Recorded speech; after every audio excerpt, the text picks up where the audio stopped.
Let me cut my ringer off. I hate when that happens on the show. All right. Hold on, Dan. Okay, you got to go on. Okay. Yep. Go for it.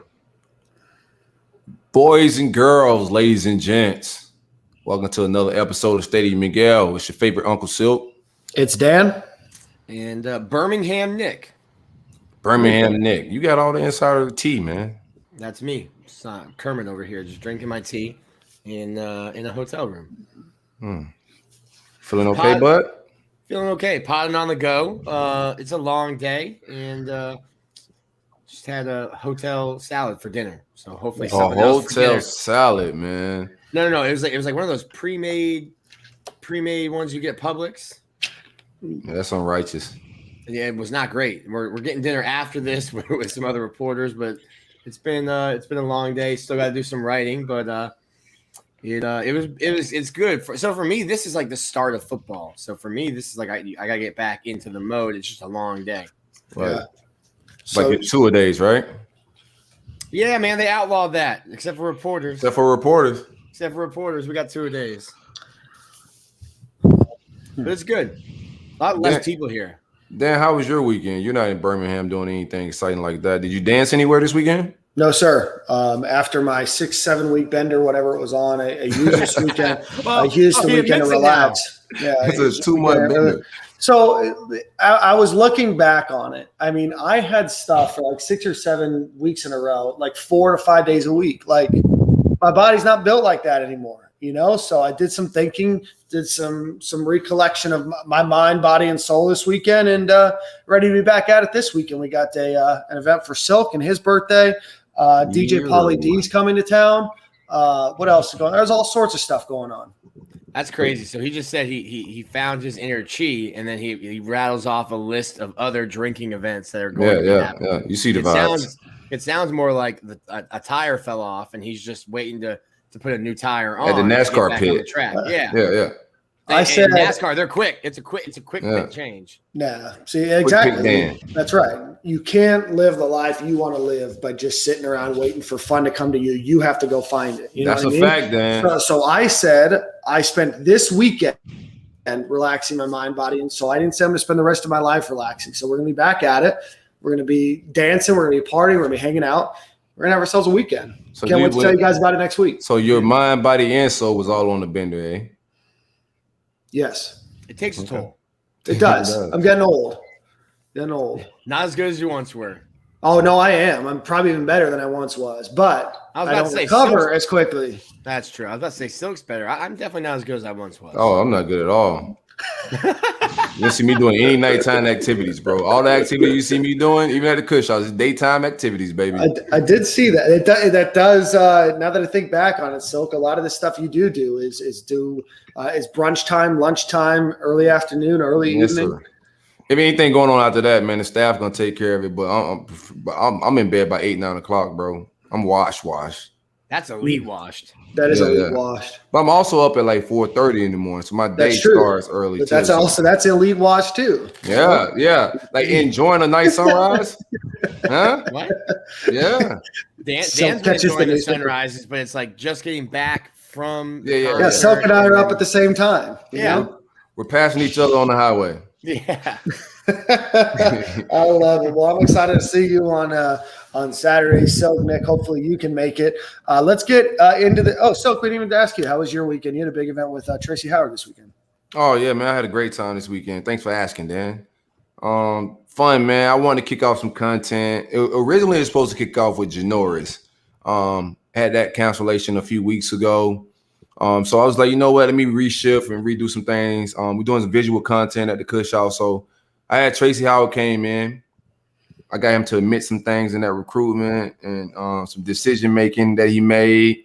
It's gonna be some fiery content, man. We cooked a whole pig. I had some Cuban guys come up from South Florida cook a whole pig. We did some magical things, man. It's gonna be dope. So I'm excited to do visual content. I got some Gator players lined up. Got some more alum lined up. Some Florida State guys lined up for the fall. It's gonna be fun, man. Yeah, that's the way to cook it too. The way they cook that pig, I saw it on your IG story, right? Where they've got like low and slow. They've got it all flattened out. That's what I didn't eat. I eat any of. That's just tragic. That's tragic. They have like 6 whole chickens Right. and an entire pig. Right. And Silk's like, is there any like tofu? Yeah, give me the rice and that salad you had. That hotel salad is what I pretty much ate. No. He eats what the pig ate before, All grains and vegetables. Pigs eat anything, so I don't know. Man, oh man. Well, let's get into the show, shall we, boys? Nick, you got a lot to catch us up on. But before we do that, let's give our friends over at Roof Soldier a call. So if you need a new roof, or if your roof is leaking, maybe your insurance company is making you replace your roof, maybe you're getting prepared for a hurricane season, give them a call at 1-877-ROOFS-FL. Again, that's 877-766-3735. Mention Stadium and Gale, get $1,000 off. I had lunch with these guys the other day. Awesome guys. Ron Perez is their general counsel. Great guy, former Gator in the early Spurrier days. So he told us a bunch of Spurrier stories, and just a great group of guys over there. So again, roofsoldier.com, 877-ROOFS-FL. All right, Nick, let's dive into SEC Media Days. The Gators were represented by Dan Mullen, Zach Carter, and Ventrell Miller.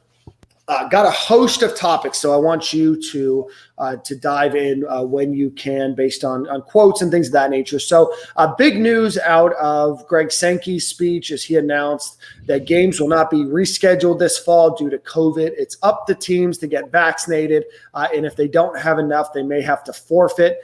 6 of the 14 teams have reached the 80% vaccination threshold. The Florida Gators are a team that have not yet met that threshold. But Nick, can you dive into that a little bit more about what the difference between being above or below the threshold might be? Yes, I think the science says like herd immunity starts at like 75%. So basically, the SEC you can suspend your testing for COVID entirely if you have 80% of your roster that's vaccinated. So they want to get to that point. Obviously, this isn't a dictatorship. You can't, line people up and stick them with a shot if they don't want it. But I think what Greg Sankey is saying is, hey, last year the circumstances were so extreme that we built in all of these avenues to where if something happened and you couldn't play this week, we could shift schedules around. And I think what he's saying right now is we're not going to do that. We can't do that. We're playing a full schedule. There's an option, and if you want to take that option, cool. But look what happened to NC State in the College World Series. 2 guys who weren't vaccinated test positive. Then they test people who were vaccinated, and all of a sudden NC State, who's making a run and looked like they had a good chance to win the College World Series, their season's over. So I think what Greg Sankey's saying now is if you don't get tested, that's fine, but that's on you. If you can't play a game because you don't have enough people to play that week, we're not giving you a do-over. You're going to forfeit that game. Interesting. And then I like that. I like that. Did Dan Regardless how it play out, man, like the season getting dragged out, trying to reschedule games is too much. When do you? You're playing a full 12 games now, and you only got 1 bye week. If you miss, I posed this. If Florida Alabama doesn't happen week 3 because something happens, Alabama, a bunch of kids test positive or Florida test positive. When do you remake that game? I tell you what, if Bama was to come up sick for that game, I'm gonna pretend in my mind that they was chicken shit. You're gonna let everyone know about it. Yeah. I'm gonna talk big trash. That's my thing. Like if you miss a game like that, how does it hurt your resume trying to make it? Like if you come up to like trying to choose who make it to the playoffs, missing big games like that, does it count against you because you were sick? Like how does that work out? I mean, it probably goes to how do you count it? Do you count it as a no contest or does it count as an L? I think a forfeit counts as an L, no? That's a forfeit? Yeah. Forfeit. They haven't really said exactly. I think this is probably the strongest Sankey's ever come out. Mm-hmm. And he said, we'd probably be getting into that forfeit territory. So, I mean, this is like a State of the Union address. Like when a president meets, in front of Congress, like his speech today is well planned, thought out, looked over. Probably people helping him write it. Like, so if he's even bringing that up, even mentioning forfeit, like, I don't think that like, oh, well, maybe it'll happen. Like, hey, that's probably the road you're heading down. So if something pops up, you're going to end up forfeiting a game. So like, let's say Alabama, I think Alabama's over/under wins losses this year is 11.5. Mm-hmm. And if they couldn't play a game, hey, they've already hit the under because they've lost that one game because of a COVID forfeit. Mm. Yeah, and I know that the Big 12 had their media days last week, so I don't remember if they had a statement of the sort, but I would imagine that it's going to count as an L. I would imagine that most conferences are going to probably do the same, and I think that they need to. I think that that's a strong message of what to do and try to help stop the spread of the coronavirus. So. Interesting news. It's obviously the biggest news from Greg Sankey. We get into Dan Mullen's speech. Dan Mullen and the Florida Gators are the first team to talk at SEC Media Days. Did any other teams today talk, Nick? LSU and there was one other team. Oh, it was South Carolina. Yeah, South Carolina. Right.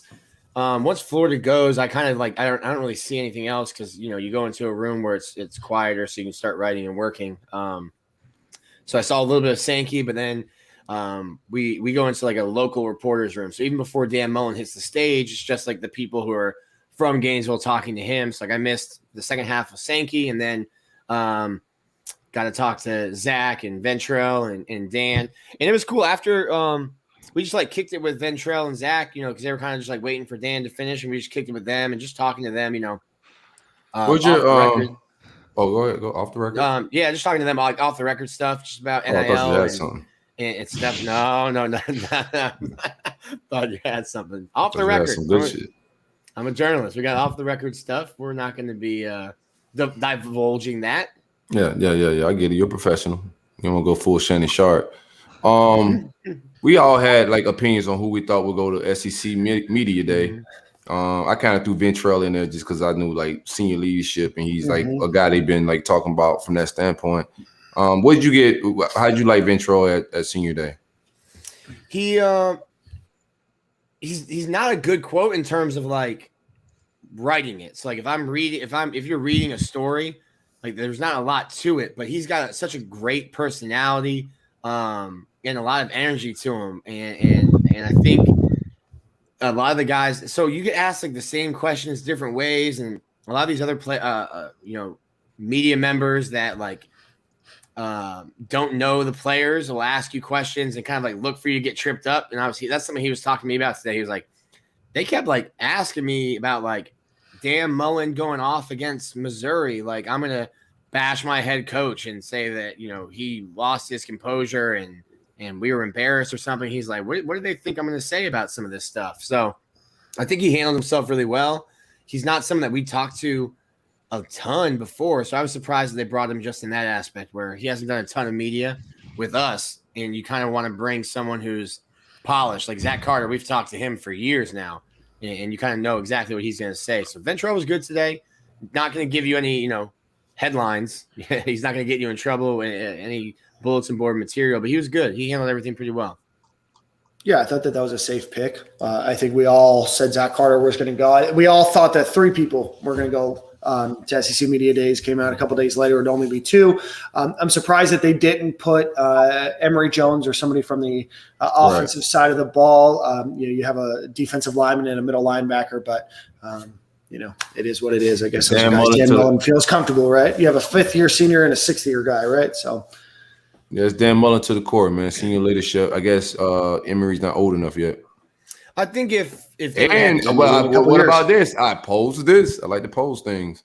I posed this. He also mentioned about being a quarterback competition. So maybe you didn't send Emory because of that. There's no competition. I don't think there's a real competition. I think you have to do that lie out there. No. So I don't think it's a competition. But I do think if Emory don't get this thing going pretty quick, that we can start seeing a lot of AR. Yeah, I like that take. What's the leash? If he has, and also how much? Someone asked me today. So I would say this. So this I don't want to throw that wild scenario out there. Go ahead. That's just too much heat for me. Typically, you think you won't show much against FAU or USF because you don't have to, and then you got Bama coming, so you want to save some stuff. But you're running an entirely. Dan kind of finally started talking to this point because he was skirting around it in the spring.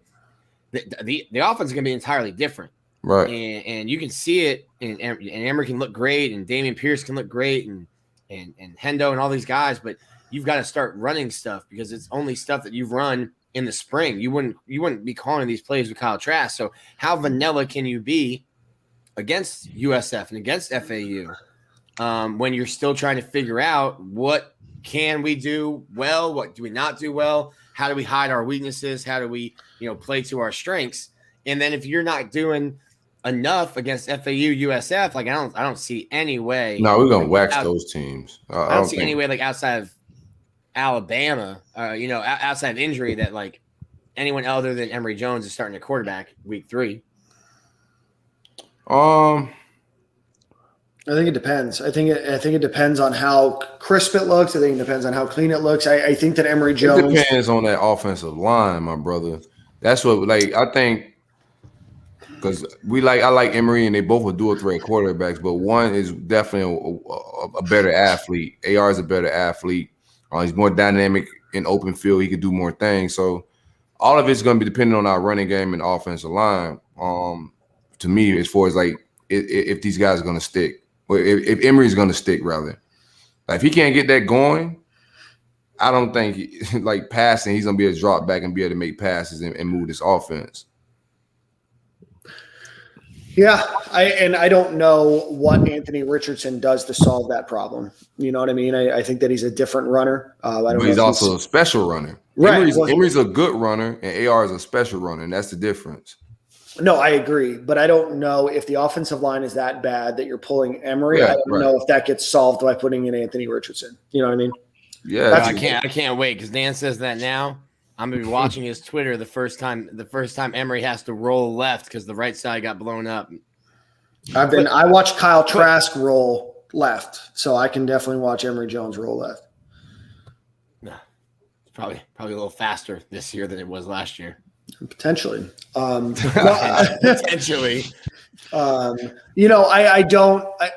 don't expect to see a lot of Anthony Richardson, and we'll get into this buy or sell. But I do think that you'll see him maybe 10% of the time. But I think that Emory Jones has a very, very, very long leash.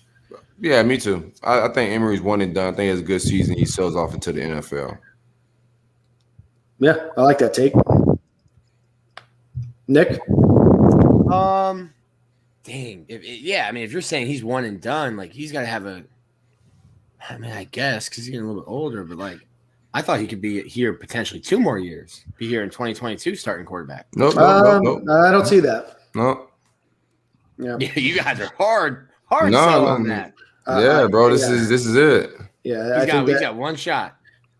I think that's all he needs. I think he'll be productive. Chance. I think he'll be productive enough. I think he's gonna have a real good season. It's not gonna be like, oh, he's jumping early. I think he's gonna have a good enough season that it makes sense. And also, like, AR is just gonna keep getting better, and his ceiling's higher, dog. So he gotta get it now, bro. It's only so long you can hold that monster on the bench. One shot, one opportunity, mom spaghetti. Yep. That's right. All right. So thanks, Nick. Dan Mullen then spoke about wanting to do away with permanent cross-division opponents. This question came up during his discussion about Alabama visiting Swamp for the first time in 10 years.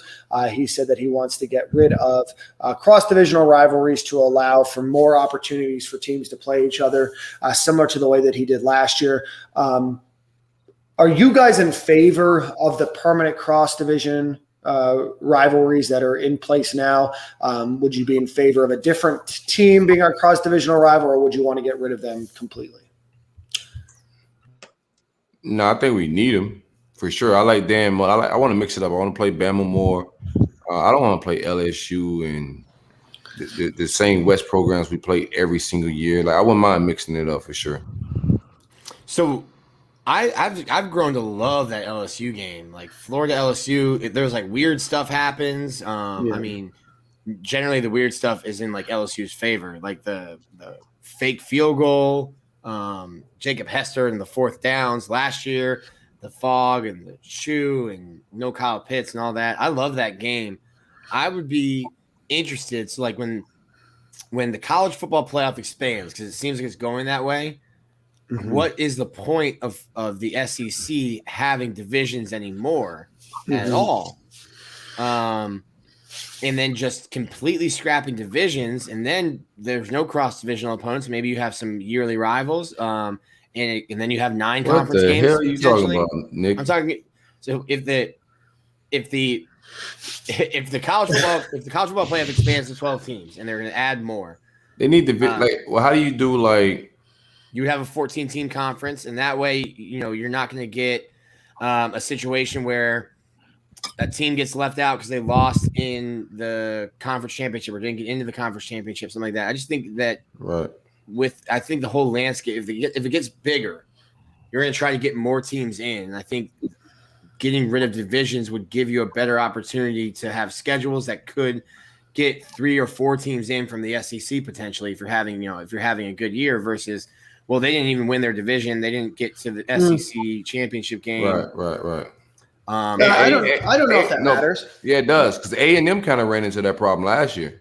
Yeah, but A&M also ran into the fact that there was some teams that had better records, and if you're expanding to 12, A&M doesn't get left out, right? I mean, you had an SEC, or you had a playoff a couple of years ago with a team that didn't even play in the SEC championship, right? So, I don't know if it matters so much. I think that there's going to be a lot of pushback from kind of your older alumni, your bigger voices, kind of your more traditionalists about getting rid of divisions. I think I think obviously you can keep some of them like Florida, Georgia, Alabama, Auburn, that kind of stuff. But I think that, when you have something that's in place for we're 29 years in our current SEC outside of Texas A&M and Missouri coming in, you have a lot of interest in continuity, of a lot of interest in keeping a lot of those same programs. But I don't necessarily think that getting rid of divisions makes the SEC's case better. The SEC already is and will continue to be for the foreseeable future the dominant conference. So I don't know why they would get rid of divisions. Dan's been doing this for a while. He brought it up when Florida played Auburn, because Florida and Auburn used to be a yearly game. This is all right. This all came about because of the expansion in 2012. But you're not getting rid of cross-divisional opponents. Like Alabama and Tennessee have played 103 times. Right. First starting in 1901. You're not getting rid of that game. And some of the rivalries, who wants that game so bad? Those two fan bases. They call. I don't think Tennessee want that ass whooping. They don't want it for real. It's college football cyclical. There was a time where Tennessee was really good there in the 90s and was just beating Alabama's tail, but I think they haven't won since 06. Yeah, they want out of that. I can promise you. I haven't talked to anybody out there yet, but I just go on record saying I think they want out of that deal. But no, I would imagine that your two most vocal schools are Florida and Tennessee about wanting to get rid of cross-divisional rivalries, not just because Florida's scared of it, not just because Florida's not scared of LSU. I think that idea is ridiculous, but also the idea that, there's some school that their cross-divisional rivalry is Vanderbilt or Mississippi State or Arkansas, right? Florida's is LSU, which has historically and traditionally been a top 15 team. And if I get the chance to get out of playing a top 15 team every year where I can potentially rotate that with a Mississippi State or an Ole Miss, which, historically haven't been as good, I'm going to beat that drum. And I think that the Florida LSU rivalry has grown a lot over the last decade or so. And I think a lot of it has to do with kind of those weird things that have happened. But I don't think that college football is lost without a Florida LSU yearly game every year. Or Tennessee, Alabama. Tennessee, Alabama. That's just like it's like us and FAU at this point. Oh Lord, it's true. Poor Josh Heupel, whatever his name is. Pray for that man. Yeah, he's in pray for him. Pray. Thoughts and prayers. Yeah, thoughts and prayers. You know what I mean? So I don't know if they will ever get rid of the cross-divisional rivalries, but I do like the idea of potentially playing other SEC schools more regularly. And I do think that the way that the schedule got so messed up when they added Missouri and Texas A&M to the SEC, and then they made other schedules and changes and everything else, the fact that Alabama hasn't been to the Swamp in 10 years is ridiculous. The fact that they haven't, really played Georgia much in the last 13 years is ridiculous. I'm just waiting on some consistency in scheduling. I mean, Florida's played from 2016 to 18, played Michigan 3 times. Oh my God, I hate that game. That's what I'm saying. So like weird stuff happens, and it's like you've played Arkansas once. Yeah. I would be in favor of going to 9 games, something that Nick Saban's been beating the door down for. Keep the cross divisional rival, and then you still have 2 opponents from the other side, so you get to play most, if not all, of the entire conference within a 4-year career. Which I think is what we should do. I like that idea. And people are talking already about, like I think Sankey's been asked about it. Scott Strickland's talked about it. Greg Byrne in Alabama has talked about it. With the changing of the college football playoff and all that, like Scott Strickland's a big proponent of like getting rid of these directional games. I think a lot of that is they're trying to sell tickets, and like you're not selling tickets to, Samford. Who's going to that game? You've got to try to lump that in into like a package. So they're trying to get rid of some of those games and just really go into, an all Power 5 versus Power 5 schedule. Yeah. Is that? I mean, that's how you start really killing college football. And the big programs can't make that money with the small programs can't make that money with the bigger programs. That's when it really starts getting into like professionalism and whatnot. Because you killed a small school. Yeah. No, I mean, FAU is going to get a big fat check from Florida. That's going to pay for travel or pay for upgrades. It pays for the program. That's why these, smaller schools play these games, because the money they get to go up and catch an L pays for their program, pays for them to be able to go and recruit and puts them on a bigger stage. But the problem is the Power 5, those conferences have gotten so powerful. Like the other day, so I forget what came up, but I was like, the NCAA doesn't have any power over like these. If the Power 5 wanted to just dip and be like, hey, we're going to do our own thing for football. We don't need you, NCAA. The NCAA has no like action of recourse against that. And then you're going to like tune into Florida, Alabama, or you're going to watch the NCAA, Georgia Southern versus, FIU. Yeah. I mean, Mark Emmert basically admitted that, not too long ago. A couple days ago, he admitted that basically they don't really have, much power, and he sees an opportunity if, one of these big conferences or the Power 5 want to leave and do their own thing. But I'm with Silk. I mean, these Power 5s get, in cahoots together. They only play each other. I mean, that's what's going to kill college football, because as much as it's, unfortunate to see Florida play Samford or Florida play FAU, and you want to see them play, Michigan or Utah, not Michigan. Nobody wants to play Michigan anymore. Utah or Arizona, right? A Texas Tech, something different. It's when that only happens and you don't who's in your Appalachian states and your Ball states and these schools that give kids opportunities to play college football and get an education paid for, get opportunities presented to them. That's what the downfall of college football is, because group of 5 football is not going to yield anywhere close to the amount of money for these schools to stay in business and or these athletic programs to stay in business. And that'll be a sad day, but I think it's coming. Yeah. It's like the Power 5 is like the 5 like mob families, and they're just like ready to cut out this little middleman, and they're just like we'll just run our own racket. But I agree with Dan. Like I see it coming, but it would. I mean, Silk said it too, that kills all those smaller schools that need that money, that need that exposure from the Power 5, but the Power 5 doesn't need them. Yeah. I mean, they used to for like warm-ups. Like, you needed that game to kind of figure out some things, man, to sort some things out. Maybe you got a quarterback battle. You can sort that out at versus Towson or something like that, Samford. Now, like, cause we you had 1 game injuries that needed to be sorted out at the first game of the season. Fake suspensions and shit, like that type of stuff. Some migraines, things of that nature. But I mean, the bag's just too big now, man. It's coming regardless. I mean, you just can't stop this freight train. And that's what it is. Like, the money that's about to come, it's crazy. The CBS pays the SEC like $55 million a year to host the SEC on CBS. ESPN's giving them $300 million a year for that same right. starting in 2024. Like the money's changed. The money has completely changed. And now with NIL, I think, we're in some uncharted waters in terms of, the money, and money makes people act in strange ways and change the way they're acting. Yeah, I think it's coming soon, and I think that you're going to see a lot of it over the next decade.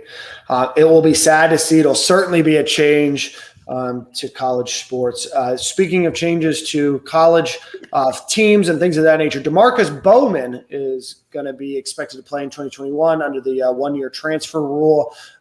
We expected him to play, but that's been I guess is officially announced right for DeMarcus Bowman. So you guys think, and we'll talk a little bit about it in our buy and sell segment, you guys think he has much of an impact this season? Is he? Yeah, I think is so. he a senior? No. I think he's just one of them kids that it's gonna be hard to keep him off the field. I hope they get him on some special teams, some kickoff, punt return type stuff to get the ball in his hand some type of way. But I think he just makes plays on some special teams or maybe on a package, and the fans gonna just start like, yo, we need to see this kid more. But I think Bowman will linger. One of them two that got top end speed and that could take the score from anywhere on the field. One of those guys gonna make a stamp this year. You think he's talented enough, and if he gets the opportunity, that it's like, yes, hey, I'm gonna finish. Yes, I'm gonna make you take me off the field, and you're gonna look stupid for not putting me on the field. Yeah, I think he's that good. I do. He's that guy that just stays on the field. He misses his call to come off, and he just stays there. Happens in hockey a lot. The guy that feels like he's buzzing around the ice won't get the line change, and the other guy that's looking is just like, what the heck? I can see a lot. I think it's gonna be like a game where we're consistent. We're running the ball on somebody pretty good. Guys like Damian are getting 5-6 yards to carry. That type of thing's going down. We're moving the chains. We're winning. And they get spelled for somebody like Bowman, and he breaks like a 50-yarder. And everybody's like, whoa, that 5 and 6 is good. We're moving the chains, but then that's a little bit more sexy. That's how I foresee it playing out. 2nd and 4, you're happy with 2nd and 4 until somebody comes in and turns a 1st and 10 into another 1st and 10, right, but 50 yards downfield. Right. I'm looking forward to those days. Let's see. In some other quotes, there was a question about Jaden Hill by a local reporter of where Jaden Hill's from. Dan Mullen said that it looks to be like he's going to be a starter, a cornerback for them. Said Jaden Hill's done an amazing job. You're looking at a young guy who was injured in high school, came in, played for us, got over that injury, has continued to work, has had a great mindset, great attitude, obviously really great family, high character, excellent student in the classroom, studies the game. So it seems like Jaden Hill is going to be at least penciled in right now as the other starter on the other side of Kyer Elam. So yeah, I mean that was we've talked about that. We've talked about that on the pod about him being the other one to start.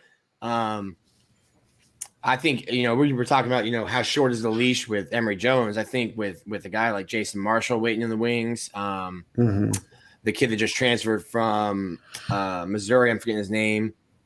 And with those guys waiting in the wings, I think the leash is short on Perkins. I think the leash is short on Jaden Hill's starting time. Like, don't get burnt by USF because someone else will be playing by the time Alabama shows up. Yeah, I think that's the one big position battle on outside of safety on defense that I'm looking to see. I mean, I'm a little bit higher on Jaden Hill than I think both of you are, at least higher than Silk is. That's funny. That's probably the only time in my life I'll ever say I'm higher than Silk. And so, see what you did there. So well played, Daniel. Yeah, appreciate that. So I think that Jaden Hill is going to be a longer term starter than maybe you guys have to, or than you guys think. But I really like him. I think that he's a guy that if he's a little bit more physical, spends this time in the weight room, gets a little bit bigger, I think that he's a more talented player than probably what he's shown, in my opinion. Yeah, I don't have any more Jaden Hill's takes. I don't want no smoke. I'm cool. Yeah, appreciate that. All right. And then finally, NIL came up. This is a bit of a long, well, I guess this isn't finally. I've got one more. So again, this is a long quote. The question was, I was wondering your thoughts on name, image, and likeness and how you how things are going with you guys at Florida.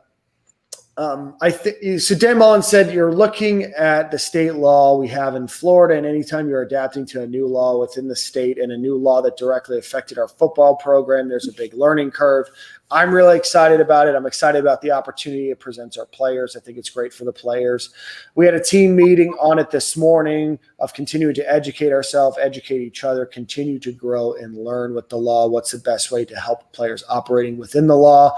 You're going to see a large learning curve for a little bit as we get into it. I have a special name, image, likeness lawyer, interpreting the state law to make sure we get it the right way. So, name, image, likeness is still something obviously top of mind, still trying to figure things out. I was talking about this with a friend of mine in compliance not long ago, and he said that they don't know the answer to most of those things. Most of the attorneys don't know the answers to a lot of these things, and these things will just get sorted out over time. So will be interesting to see, because the Florida law on this is not very large.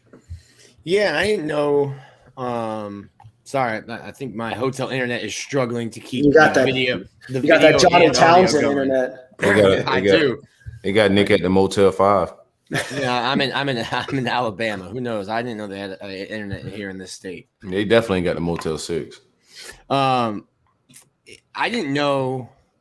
To me, it's just like when Dan was saying, "Is stuff legal?" I'm like, yeah. If Chipotle wants to give Zach Carter $500 for an Instagram post, a tweet, and they give him some gift cards, like, yeah, that's legal. So I didn't understand, where the illegality came into it, but not a lawyer. I'm just currently staying in a Motel 6. Well, Nick, I think you have some potential. I don't know if legal is maybe always the word that it wasn't necessarily the word he was necessarily thinking of, as much as you have a lot of other things. You have compliance issues, right? Like Moe's sponsors the Florida Gators. So if Chipotle is sponsoring, a player, does that violate any sort of contract that they have? I don't know. These are just things that I'm pontificating on, right? If somebody I like that word. Yeah. Say that again? Pontificating. I don't know that one. What's that? What do I mean? You can deductive reason that one. So he uses another big word to give you a non-definition of the big word that you're asking. Yeah, it's just the expressing one's opinion. So in an annoying or pompous way, and I think when you say pontificate, you become pompous. As I was pontificating. I'd be curious to see if there is, conflict of interest. Obviously, there's rules about which type of sponsorships you're allowed to have. There's obviously going to be questions on payments. There's going to be questions on receiving those payments. There's probably going to be questions on the types of businesses that you're allowed to do. So I think that there's going to take time to figure out a lot of the legal wrangling over this, more so than I think illegality. I don't think that you're getting a lot of, illegal sponsorship opportunities coming up. Yeah, probably just like a minor slip up. Like there is one. So like, I don't think guys can, like even Florida, let's say California, if a player at UCLA wanted to get sponsored by, a company that sells weed, like I don't think you can do that, even though it's legal in your state. I don't think you can do it. They were told not to do anything with gambling sites, so I don't know what's going on with Barstool, because Barstool. So Barstool the other day set up a separate company that's separate from Barstool. Okay, just called Barstool Athlete or Barstool Athletic.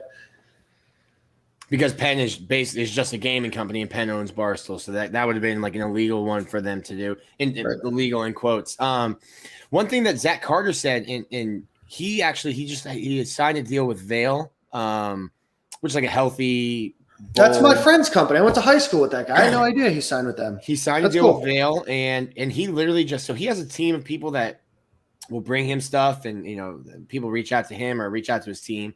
But he just literally walked into Vail and was like, "Can I talk to your manager?" The manager put him in touch with their general manager, and he's got a deal, just a couple of tweets and stuff like that, and he's got some free Vail bowls now. So I think stuff like that is cool. But he was talking about, he's like, we don't really have a lot of guidance. Because I think the schools are still trying to figure it out, and it's state by state. So I think Zach Carter said something today that kind of caught me off guard. He's like, yeah, I think there'll be some new rules in the future, and it's almost like it's kind of like either the Wild Wild West or they're guinea pigs right now because they didn't really know what was going to happen. The NCAA fought it and then dragged its feet, and then all the other states, people in Georgia or people in Mississippi are like, hey, why don't we have this? Florida can do it. California can do it. Georgia can do it. So I think it's kind of just it's not well regulated right now.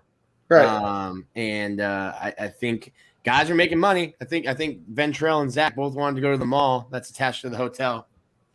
Yeah, I mean, the actual law itself is only, I think, 12 pages long, and it's in that legal, format where you have wide margins and, big font, big text, and everything else. So there's not a lot of guidance in there. I am starting to see, and I think you'll see more of this.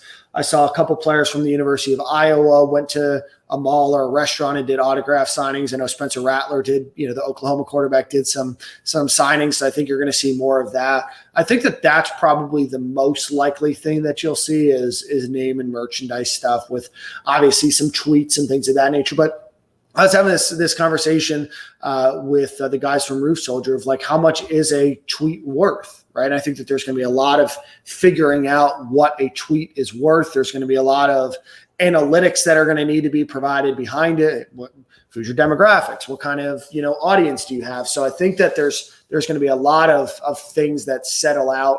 And I think that there's some, here's another one. There's some pussyfooting going around right now around what companies are going to do. I know the meaning of that then.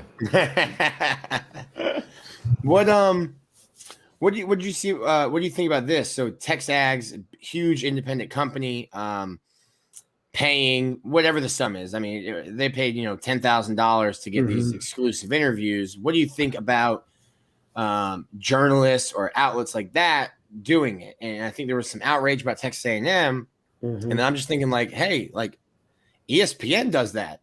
They buy the rights to.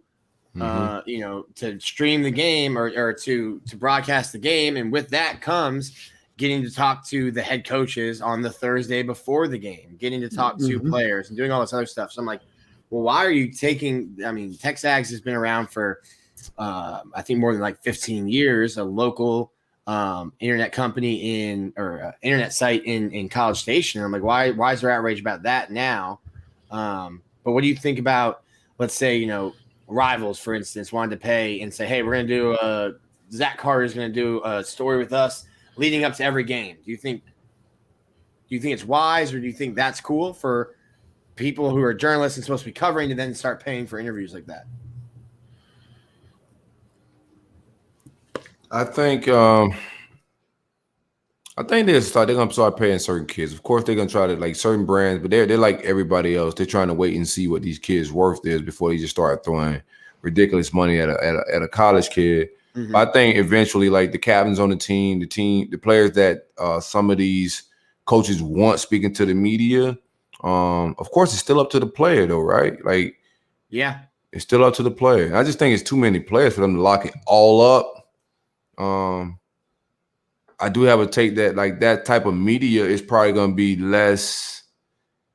It ain't going to be the same. Now they could go to right to Jacob Copeland. You want to put Zach Carter in front of the media, but now they could go right to Jacob Copeland and find out what he thinks about the game. And that could be a little different than what a player like Zach Carter would say, right?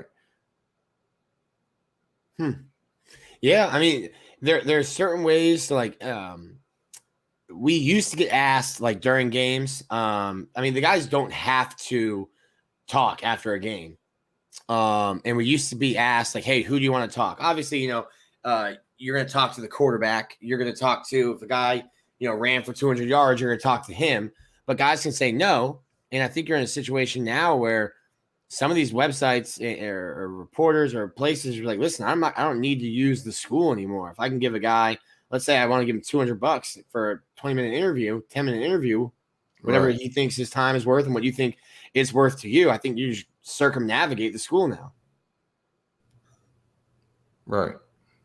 Yeah, no, sorry, I lost you guys. My internet cut out.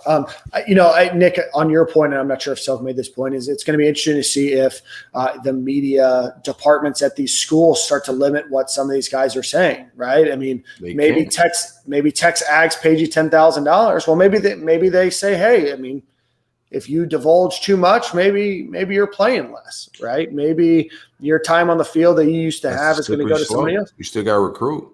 Yeah, no, I get it. I'm not taking a side. I'm not saying that that's what I want to happen, but I'm just curious to say, what if that does happen? You're right. I mean, there's obviously recruiting that goes into it, but if our media department wants you to say one thing and then, because what are you going to do? Find these guys? I mean, that's what happens in the NFL if these guys, speak out of turn or say something. So, there's a lot of things that I'm watching. Yeah, I got too many fire ideas, so I don't want to say too much, man. But I just think the way media is going, everybody likes personal transparency, vulnerability. Mm-hmm. I think you can be able to get that and not this cookie cutter media stuff that you're getting. Like everybody, I don't watch post games no more. From a coach, the players, it's all cookie cutter stuff.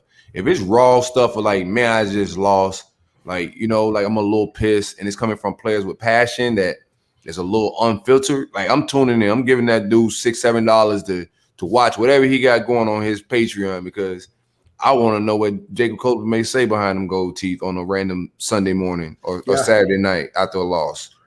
And I think to bring up the Tracy Howard interview you did, I think that's kind of why podcasting took off, because you've got a forum where you can just sit down and have real, honest, vulnerable conversations that aren't, restricted by time. If we wanted to podcast for 6 hours, we could sit here for 6 hours and release it.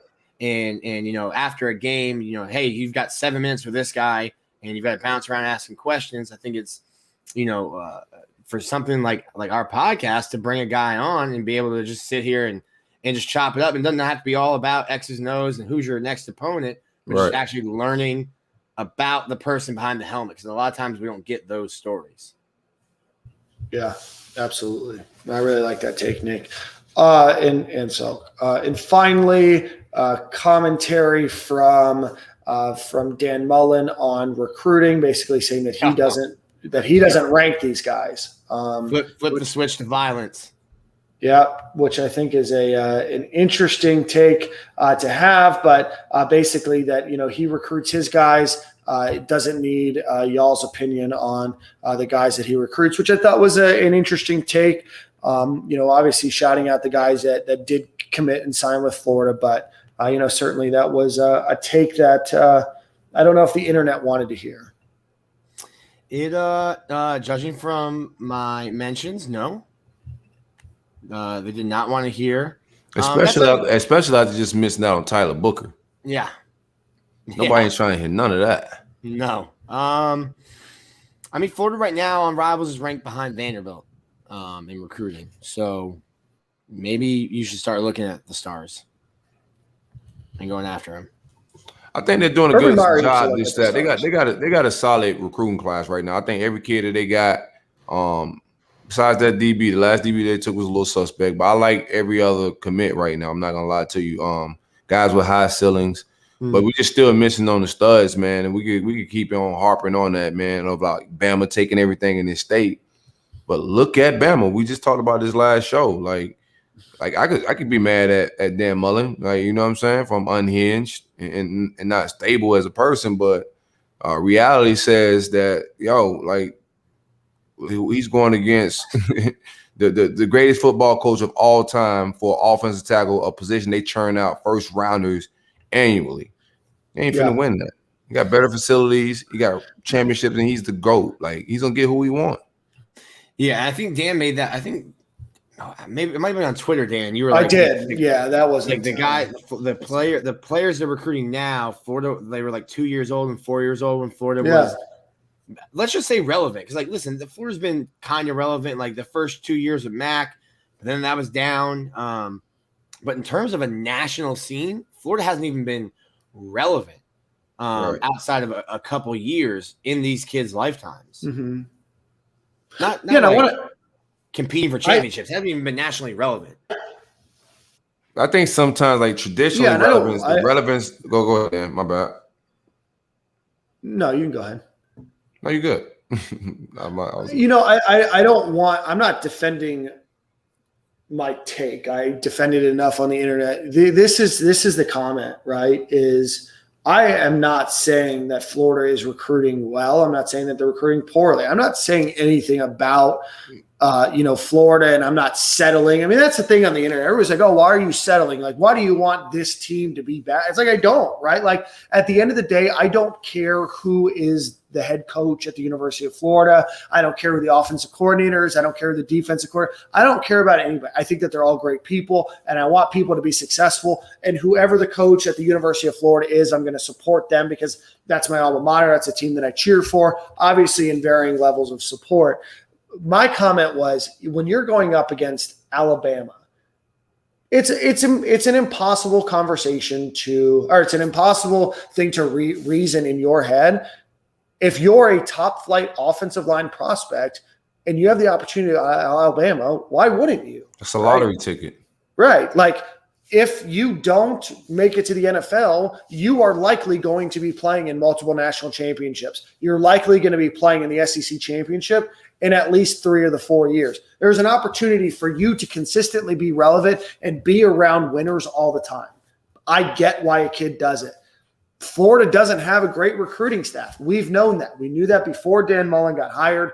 We knew that as he's made additions to his staff. They've gotten marginally better. The staff has gotten better every time he made a change from his original staff. And have you see, because we winning some battles against Bama here and there. We're not gonna win all of them, but I think we need to have that conversation, man. Have you probably need to see his way out soon.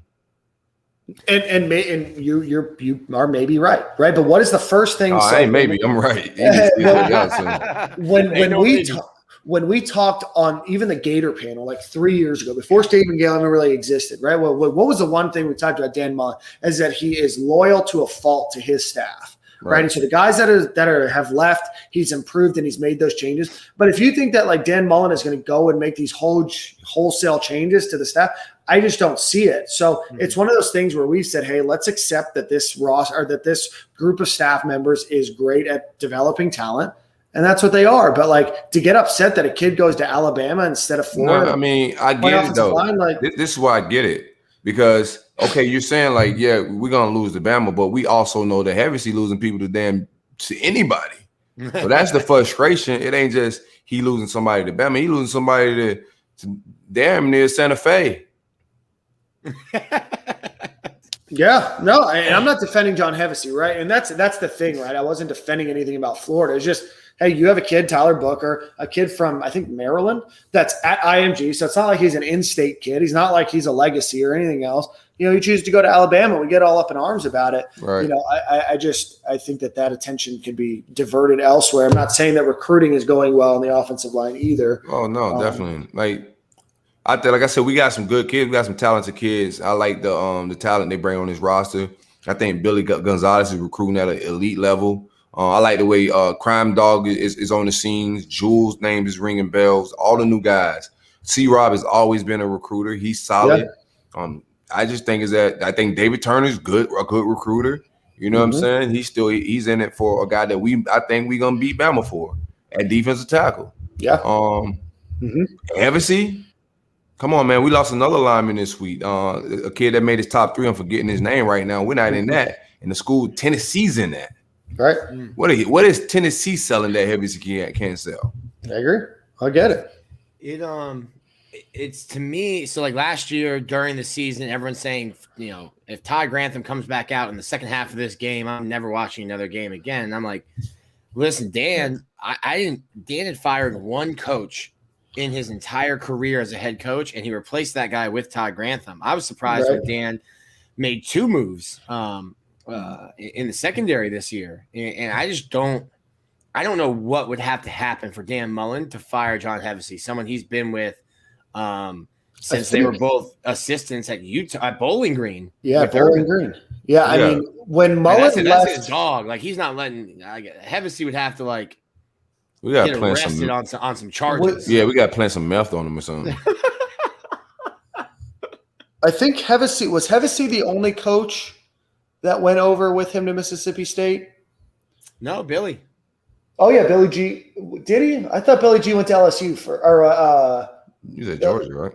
I think he went to LSU first, didn't he? And wasn't that the sticky note situation? That was LSU. Billy Gonzalez went to LSU in Illinois. before Mississippi State. I don't know why I thought Billy left. No. Billy left after Percy like lumped him up, right? Allegedly.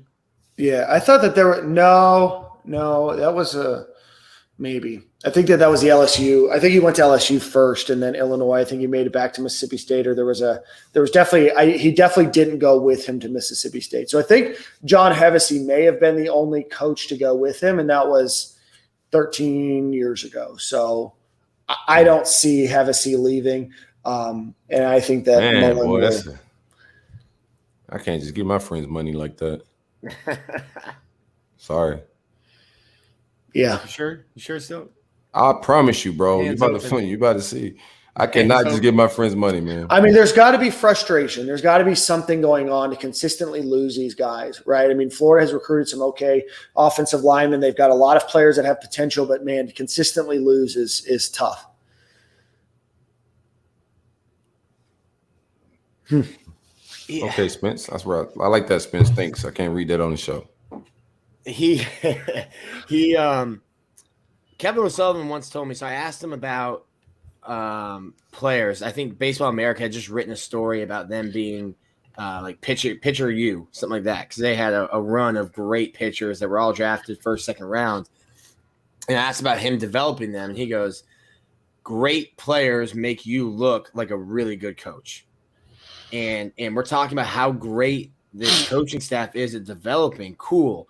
Go develop the kid who's already developed and made himself a 5-star as a 17, 18-year-old, and see how far you can develop him in the 3 years you're going to have him, instead of taking, no disrespect to any of the kids, but taking these guys who are projects and not going to get on the field for 3 years at best, as a redshirt sophomore, and developing them. So I would like to see, because I think that these guys, they can coach, they can develop some players, but it's not enough. At Mississippi State, it's fine to settle on some guys and develop them and take your time. At Florida, you shouldn't be settling for guys. You should be, and like Soak said, Florida's going to beat Alabama some, but I think you just need to compete more. And I was asked today, is Florida in rebuild or reload mode? And we're not rebuild at all. I mean, I don't think it's reload though. I wouldn't say either one, but I'm just like, they haven't recruited at the level of an Alabama, where Alabama can lose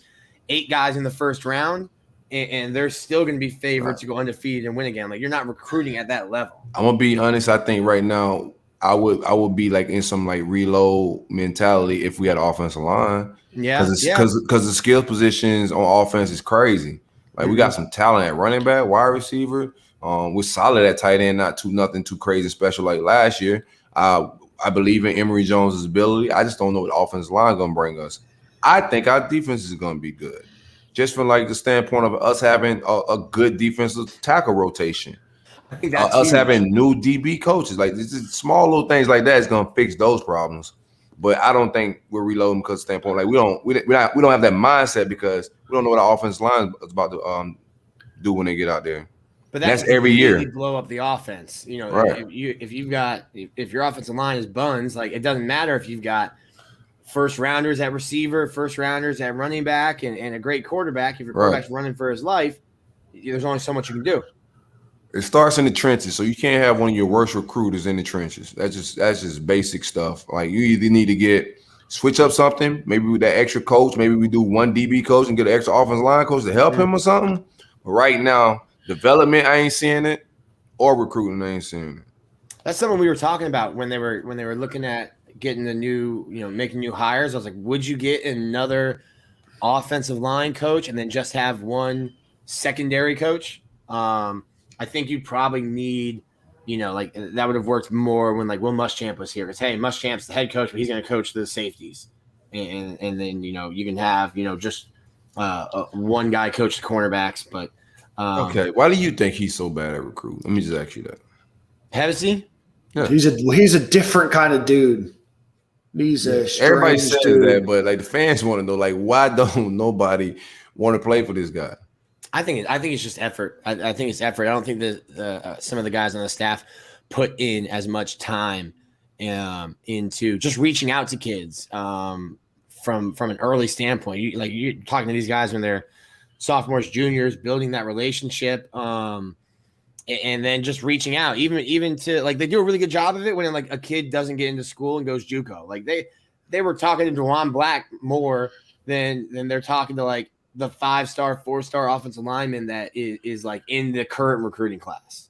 I think it's just an effort thing, to be honest with you. I could be wrong, but I think that's definitely with him. I that's my think it's effort. I think he's a little old school. He don't understand technology. He's not going to kiss kids' ass. It takes a lot of that to recruit these days. I think he's just too old school and too stuck in his ways to be even a decent recruiter. Right now, it's just pathetic, bro. They need to get a couple young GAs or some analysts. They need to get them Hevessy's Twitter password. No, I just get a new offensive line coach. Or that. Yeah, and get them all these interns and getting like a whole tech support staff behind him. I don't know why the relationship between John Hevesy and Dan Mullen is so strong.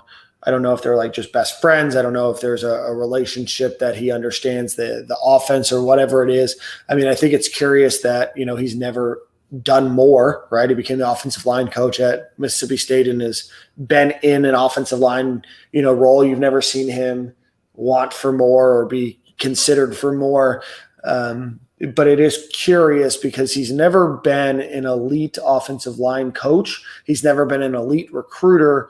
He's not always been good at either as well, right? And you can't blame not having his players. You can't blame a lack of development by somebody else because it's him, right? So I don't know. But he's a different dude. I mean, as a guy that worked around him for, he was the offensive tackle and tight end coach at Florida. He's a tight end coach first, and then I think he picked up OTs. But he's a different kind of dude. He had some issues where he, flared up and said some things to some players, was it last year or the year before? I think that he's an old school, different guy that doesn't necessarily relate to people. And, I think other people do a better job at it. He's the coach that he'll never be on a segment of Mic'd Up at practice. I don't Have think y'all seen? All right, enough of him. Have y'all seen? Have y'all seen? Oh my God, man! What you say? He is Phil Troutwine. He played. Oh my God! I was about to ask y'all, bro. No, don't tell me. That's why I stopped y'all from the madness. Let's talk about something else. I got a candidate. I already want to hire somebody. You're filling the position that's already filled. Yeah, I'm just projecting for the off season.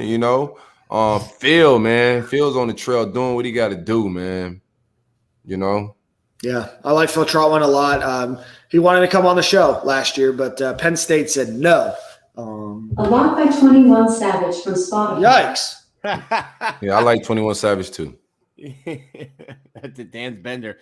Yeah. Alexa's not trying to let Dan stop the bender. They want me to play some 21 Savage, I guess. But no, Phil would be an excellent coach at the University of Florida. He's a great recruiter. He was a very talented NFL guy. Obviously played at Florida, so I would love to see that connection to Dan Mullen. Yeah. Well, we're not going to fire him on this show this week.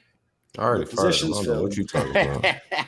Bro, we so smooth. He was vibing to begin with, and then we just talked about him too long.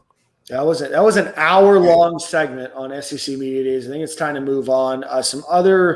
Before we do that, let's give a shout out to our friend Lee Friedland of the law firm of Friedland and Associates. So auto accidents, medical malpractice, nursing home cases, criminal matters, and personal injury cases in every jurisdiction within the state of Florida. Give him a call, 1-800-95-INJURED, or visit him at yourfightourbattle.com. Again, 1-800-95-INJURED, yourfightourbattle.com.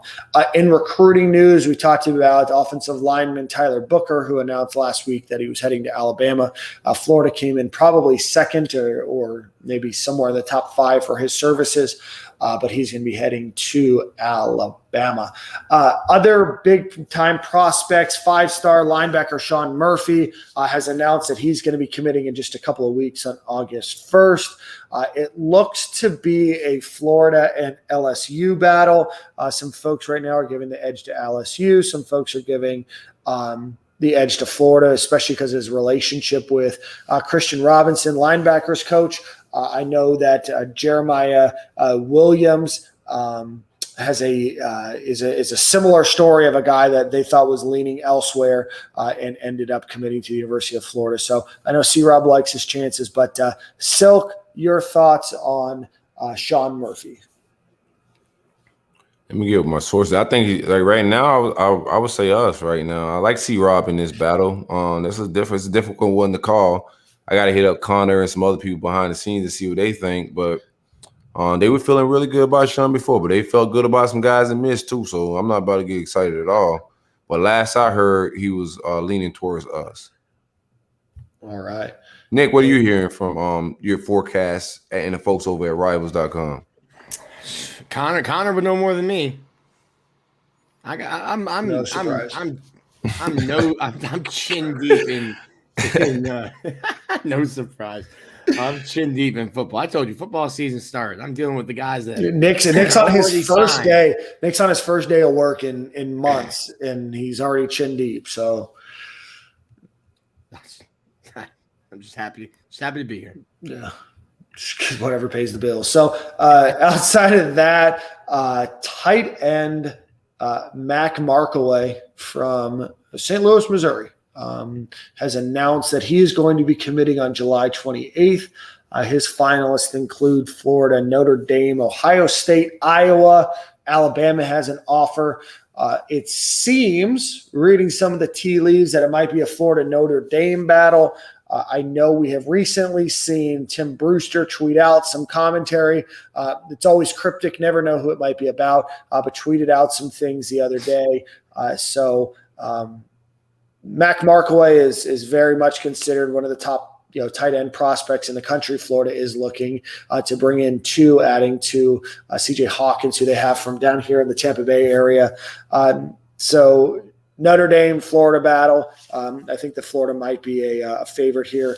But Silk, Nick, your thoughts? Well, Nick, we'll just defer to Connor the next time he's on.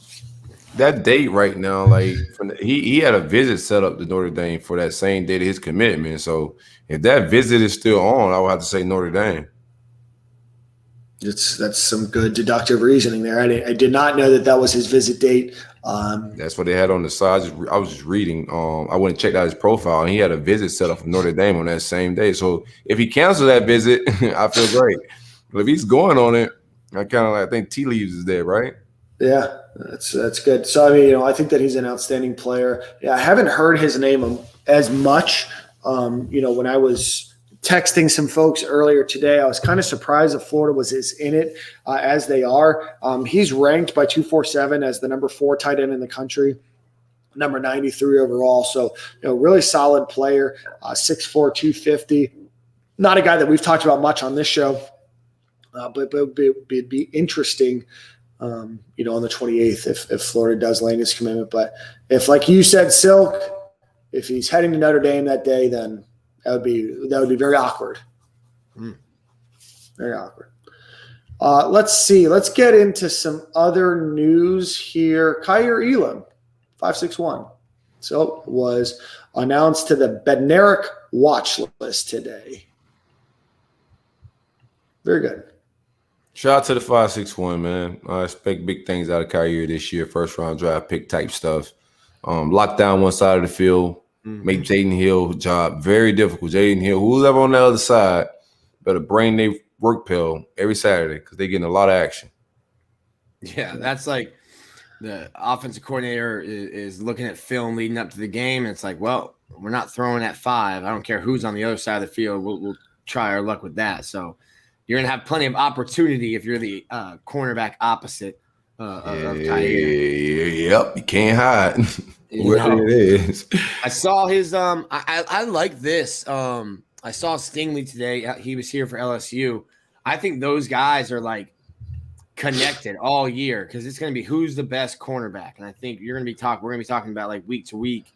And then certainly towards the end of the year, who's going to be the first cornerback off the board when the draft comes, who's the best cornerback in the country. I think it's going to be between those two. Already. I like that. Let's see. I think that's it in football news. I don't think that I missed much. The 2021-22 basketball non-conference schedule was announced. Florida will be playing Elon, Florida State, and UW Milwaukee at home to start the season. Then they get into the Fort Myers tip-off with Cal Berkeley, Ohio State, and Seton Hall. They'll have Troy at home. Then they'll travel to Oklahoma, followed up by Texas Southern and North Florida at home. Then they'll play in the Basketball Hall of Fame Invitational against Maryland. They'll play against USF in the Orange Bowl Classic. And then they'll play Stony Brook at home. You have a long Christmas break. You get into the SEC schedule, and then you have Oklahoma State for the SEC Big 12 Challenge, which is going to be in Gainesville this year. In other news, women's basketball head coach Cam Newbauer has stepped down as the women's basketball head coach. You may remember Cam Newbauer from his time on Stadium in Gale last year, but he has announced just a couple of weeks after signing his extension that he will be stepping down. Kelly Ray Finley, who was an assistant coach with the team, has been named interim head coach for the Florida Gators women's basketball program this year, and they will then start their search for a new head coach of the Florida Gator women's basketball team. Pardon me. Yeah, that surprising. Timing is sus. Yeah, very sus timing. I think it was 6 weeks after, because he was his 3-year extension. His extension was announced the same time as Mike White, correct? Yeah. Yeah, it was like the same email too. I don't even think they separated. Wow. It was just a footnote. Yeah, they just tossed it in there as like a little bonus. Like they supersized it real quick. Yeah, they announced Cam Newbauer's extension, and then at the bottom was a one-liner about Mike White getting extended. Yeah, by the way. it's like at the end of the car commercial, they do all that crazy speech real quick. You talk real quick. It's all the hidden fees. Yeah. That's what they did to us. Man, oh man. So very suspected timing, very suspicious. All right. Everybody's favorite time of the show, buy or sell. Silk, you're up first. Buy or sell. Anthony Richardson averages more than 9 plays per game. More? I want to spend this or money, 9. man. Sorry, the number is 9. Buy or sell 9 plus or 8 minus. Unfortunately, I'm about to sell that, Daniel. Okay. That? What? Nine's a lot. You put in a year. On a short leash. In a year, no, I didn't put him on a short leash. I said I posed things. I told you about that. I posed things. That don't mean I actually believe it, but you got to throw out that hypothetical. Okay. So I think Emory's gonna have a great year, one and done out of here. 9 plays. I thought Emory would average 9 with a non-mobile quarterback, and the style difference being so different. I thought that we would see at least 9 snaps a game from Emory. So with those guys' game being so similar, there's no way he gets more than 9 a game, in my opinion. Yeah. You took the words right out of my mouth there. That's, to me, I'm with you. Like, you had 2 totally different stylistic quarterbacks. My concern last year was I thought Emory would get a lot more touches, a lot more run. And I was like, oh, but then are you at the point where whenever Emory comes in, it's a running play or an option, something like that. And then how you disguise it. Well, you didn't disguise it. You just kept him on the bench, holding the clipboard instead. And now with I think when we started talking about this, we were talking about Tebow and looking at what Tebow's freshman year was and how many touches did he get with Chris Leak. And I think, I don't think we get into that Tebow territory. And I think that the number 9 was Tim's number. So I'll sell with you, bro. I got money to spend because I haven't bought a damn thing in weeks. Well, you frugal as hell. I'm going to buy. I'm going to buy that he gets 10 plays a game. I think that will be helped by the fact that Florida is playing some games where I think that they should get out to some early leads. I think that he'll get 17, 18, 19 snaps in some of those games. It'll up his average. So I'm going to buy just because I think that Florida blows out FAU, Samford, and USF and Vanderbilt. All right, buy or sell. We had blowouts last year, and Yeah, but I don't know if I believe the hype of Emory Jones being on a Heisman campaign, which is why I think Kyle Trask stayed in more than he did. Maybe. But you sold, I bought, so I could be the one with egg on my face. Take it. We'll revisit all the buying and selling for sure. Yeah, no. Shout out to our friend on Twitter, Ben, who's keeping track of all of these. Ben know I got all the bread, bro. He know what's up. So it's going to end up owing the podcast money at the end of it. You're going to say, all right, Dan, it's time for a monthly distribution. Be like, sir. All right. You spent it all on nonsense, man. Buy or sell. Ventrell Miller is the leading tackler on the Gators roster. I'll buy it. Boom. I'm putting money down. Yeah. Yeah, leading tackler. Big I bread. think he might get some Antonio Morrison treatment. I remember Morrison's like junior, senior year. If he was in the neighborhood of a tackle, they were like, yo, give him a half. There were some plays where I was like, what? He got credited? I think he got some... I just looked it up. Yeah, in 2015, he had 61 assisted tackles. Yeah. There's just give him a half there, and then all of a sudden you got 150 tackles in a year, and you're like, what? I think he's just the last person to jump on top of a pile. Just give him 0.5 for that. So you may have been talking about the 2014 season, Nick, where he had 71 assisted tackles. Yeah, there you go. And the next years. Most on the team was 43.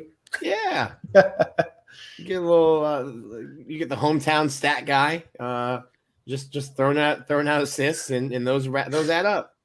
Yeah, no, I buy Ventrell Miller being the leading tackler. Do you guys buy or sell that he has more tackles than 86, which is what he had this season? It's just a random number, but yeah, I think so. I asked him today too. He played through a lot of injuries last year. He was banged up. I think he might have been able to get like some scholarships, some NIL money from like a cortisone company. The way he was playing through like shoulder injuries, ankle injuries, and stuff. I think a healthy Ventrell. He's just got a good head for the game. Like he's a smart football player. He's gonna put himself in the right spots. He's not good against the pass, in coverage and stuff, but I really like him as a middle linebacker. Yeah, Nick. Speaking, can you do a brief aside? I know Dan Mullen talked a little bit about the Gators' defenses at SEC Media Day. Did he say anything of real note other than he didn't think that they were as bad as maybe the stats indicated? Yeah, he thought they played very, very well in some stretches, and that because their offense was so explosive that teams had to play them differently and maybe, had more opportunities. So that was a take. That's a take. All right. Silk, you bought it. I'm going to buy as well. And finally, DeMarcus Bowman, buy or sell. He has 8 or more carries per game this season. I'm selling that. Okay. Really? Nick? Yeah, I think. Come on, bro. We got a million running backs and one ball, and Dan Mullen's on get them seniors running carries. It's echoing, bro. Yeah, I hear it too.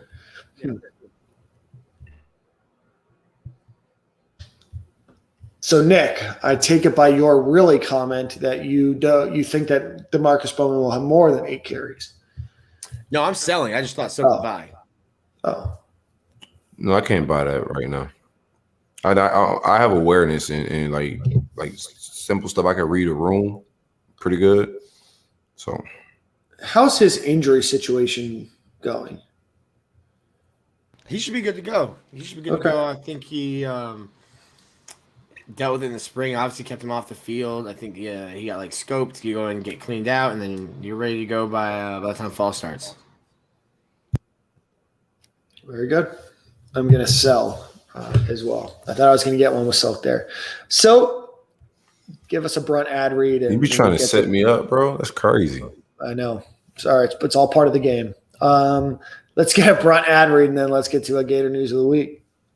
From the Panhandle to the Keys, my man Greg has the best customer service, the best insurance that you can find in the industry. Visit him at brunninsurance.com, whether it's life insurance, auto insurance, motorcycles, renter's insurance for apartment, business insurance, commercial insurance, whatever you need, my man Greg could take care of you. 954-589-2204 or brunninsurance.com, man, for all your insurance and financial services needs. Greg, I'll see you Saturday at Bubbles and Bowties at the Kush House, man. I hope you went to go see Hong Kong Rudy. Andy, I'm sorry. He was here. So what's funny is I didn't see him this time of year. Didn't know that when we were talking about him on the show, he was still in Tampa. I looked up. I was like, when's the next time Andy going to be here? Well, he left last weekend or last Monday morning. So missed him this time. He'll be back soon. But shout out to Kwame. Real quick, Kwame hit me up. The diehard guy, friend of the show for the Big Three Roll Up.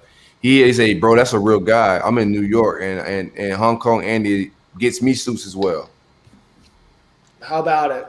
Yeah, he works for like the government and like Congress and stuff. So I was like, maybe Dan got a real good suit guy. I should be nervous on Saturday. You will one day learn to trust me. All right. I've never let style down in front of you. So, all right, let's see. In Gator news of the week, not a ton happening. Let me dive into this quickly, and then I'll get into some Gators in the Olympics. Shout out to Billy Horschel, Sam Horsfield, and I believe it's Yushin Lin, who all made the cut at the Open Championship. They all finished above the cut line. So shout out to the three of them. It's a tough tournament. It was a tough couple rounds. But shout out to Billy Horschel and Sam Horsfield, who are graduates of the University of Florida. And then Yushin Lin is a transfer from the University of Southern California. He just joined the team back in December. So shout out to him for making that cut line. It's a tough tournament to perform well at. So congratulations to them. In Olympics, got some facts for you here. 31 Gators have qualified to compete in the 2020 Olympics in 8 different sports, which are basketball, baseball, golf, gymnastics, soccer, softball, swimming, and track and field. They're going to represent 15 countries: the United States, the U.S. Virgin Islands, Uruguay, Venezuela, Serbia, Puerto Rico, Liberia, Jordan, Japan, Jamaica, Germany, France, Canada, Bahamas, and Australia. So congratulations to all of those 31 folks representing those 15 countries. The Gators will have now, because softball is being added to the Olympics, the Gators have now had Olympic athletes in baseball, basketball, beach volleyball, bobsled, diving, golf, gymnastics, judo, soccer, swimming, team handball, tennis, track and field, indoor volleyball, and then, of course, softball. So best of luck to all 31 Gators that are heading to the Olympic Games. And then finally, in women's lacrosse, the Gators added a defenseman, Leah Lingo from Virginia Tech, as a graduate transfer. So welcome to Gator Nation, Leah Lingo. And that concludes your Gator news of the week. It's time for Manscaped, and then take it home. Oh, shout out to the great. It's hot, man. That's first of all. Like the heat is ignorant in 2021. I don't know. Maybe the heat wasn't the same because it was in like quarantine last year. I think we quarantined the heat last year because it didn't feel like this. That's first of all.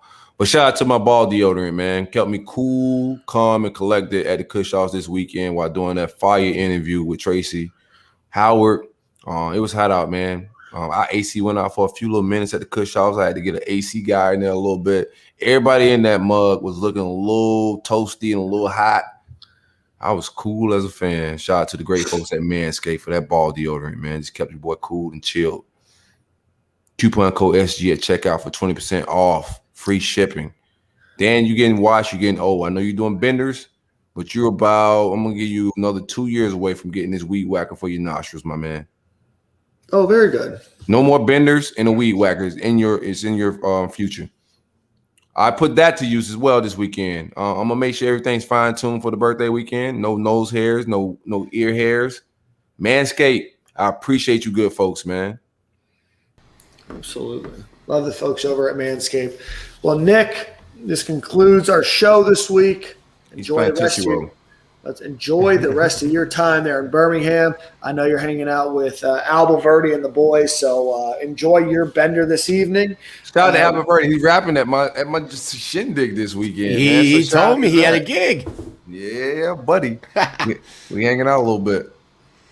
We're going with something new. Just came out Friday, I think. Pop Smoke's posthumous album.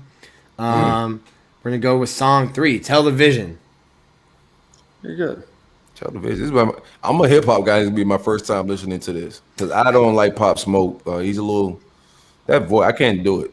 I like Pop. Album's kind of weird. I mean, it definitely wasn't. I mean, 20 songs, 56 minutes. This one's like 3.5. So like this is like almost, a good portion of the entire album. But I think it's like when somebody dies unexpectedly like that, you probably have parts of songs recorded but not fully fleshed out. Right. Who gets to pick the track list? Is it like his producer? Is it his family? Is it? I was wondering that. I mean, I'm sure it's a producer, that's picking the track list. No. I guess the state, whoever owns the estate makes the final say. That's what I was wondering too. That's what I was guessing. So.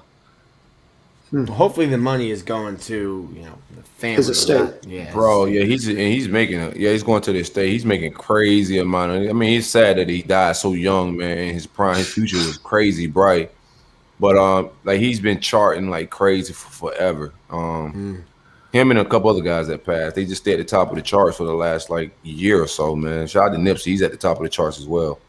I just get out of here, man. Same corner, same time. Same corner, same time. Already. See you guys Saturday. Nick, bring the whole family, man. The kids and all, man. No kids. No kids on Father's Day. No, we'll see you guys next week. Already. Good show, fellas.